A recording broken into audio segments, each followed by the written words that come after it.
The video that you're about to see on identity is a little scatterbrained and a bunch of random thoughts, but I hope it encourages you anyway. Yeah. So welcome back to my channel. Today I want to talk about identity. I always get the question on Instagram. If you're not following me, it's at Tori Masters. A lot of you always say, how did you figure out your identity? And it's a process. I know for me personally, there was seasons where I'd completely lost who I was. And the things that Jesus was saying about me in the Bible, I had a hard time grasping were even true. When I looked at my reflection, I didn't see beloved and pure. I definitely went through seasons where I found my identity in what my friends thought about me or the achievements. I actually had a really hard time after Miss America and after Miss Florida, because my entire life was kind of leading up to that pageant. Like if someone asked me what I wanted to be when I grew up, I'd say, well, I want to be Miss America. And so then I come back from this pageant and I'm like, well now what? That was my main goal. Like that's what my whole life was kind of revolving around and I was working towards. And when it didn't happen, not only did I face disappointment, but I kind of went through a little identity crisis because my identity was no longer wrapped up in my achievements and my accolades and winning. I had to redefine what winning in my life looked like, and I had to redefine who I was. And I really struggled with perfectionism and comparison and all those things that really robbed me of my joy and were detrimental to my identity. And so I had to ask myself this question, and I would love for you to ask yourself the same. Whose voice is the loudest in my life? And I had to be completely honest with myself at the time. God's voice was not the loudest in my life. There were seasons where I let my boyfriend's voice be the loudest, or the comments on social media be the loudest, or my parents' opinion be the loudest, but God's voice wasn't the loudest voice in my life. And I think too, we can be such people pleasers. So our whole identity is wrapping up in pleasing other people. In Galatians, if you read it, pretty much is saying in Galatians 1:10, if pleasing people was my goal, then I wouldn't be a servant of Christ. And I'm like, shoot, like, I really struggle with that. I'm such a people pleaser, and I have to remember that that's not who God has called me to be. But what God says is that we are called and we are chosen by His marvelous grace. As we are kind of coming to figure out who we are in Him, we have to remember what He says about us. It's a daily thing, right? Because we scroll on our social media so much and we get trapped in, well, what's she doing with her life, or what's he doing with his life, and wow, now I feel like I'm not doing anything with my life because what I'm doing doesn't even compare to what they're doing. And we lose ourselves inside of that, and we lose ourselves inside of the relationships that we're surrounding ourselves with, instead of losing ourselves in our relationship with God.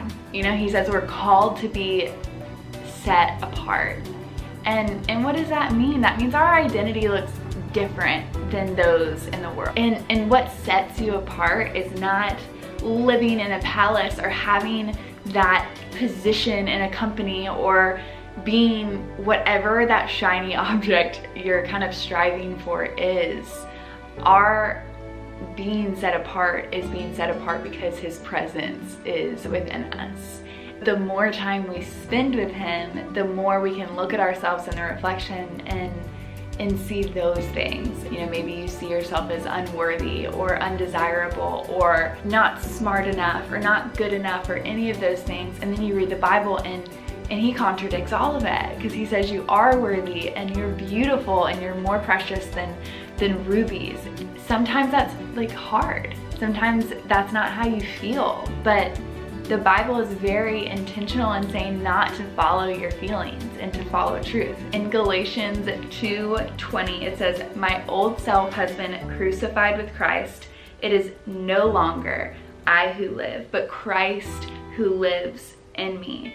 So I live in this earthly body by trusting in the Son of God who loved me and gave himself for me. So I think the real key here is it's not our old selves. Like, our old selves are not our identity anymore. If we have been born again by the power of Jesus, then we are a new creation and we have a new identity, and renewing your mind daily in who he says you are and not who you think you are. That way you can walk in power and in confidence, because it's not your confidence, it's his confidence in you. And I think that might help. I hope it does. Run that back for me one time. Okay, your identity isn't in what you do, but in who's in you. Jesus. I was always taught that you're a human being, not a human doing. So you're not known for what you do, but for who you are.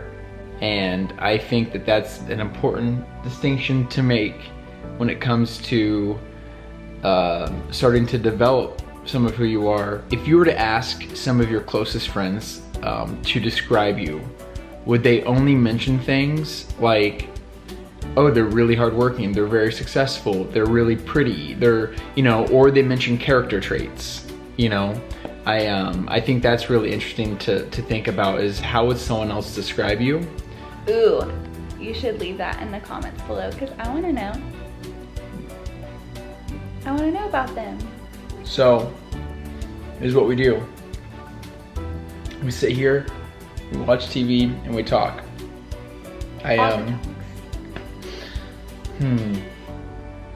Tori has been so flustered, feeling that she was too scatterbrained, almost like she's having an identity crisis on what the video should be about. Interesting. Babe, just take time to spend time with your audience, try to encourage them the best you can, let them know that your thoughts are scatterbrained, and that's okay. That's okay, because that's where you're at right now, and it further encourages them to be where they are at right now. But, I love purpose. Hope you guys have a nice day or night whenever you're watching this. Wait, how does it go in the Truman Show? Good morning, good evening, and wait, how does he say it? Put on the movies. Good morning, good afternoon, and good night. That's what he does. I hope that this video encouraged you, and if you have any more questions, leave them in the comments below. Don't forget to like and subscribe and all of that. Y'all, look at my wife. Guys, I need laser hair removal. When he's on his phone, You want me to read you the message I just got? Keep up the Be the Good movement, because it's going to change so many lives. Much love. That's what I'm doing on my phone.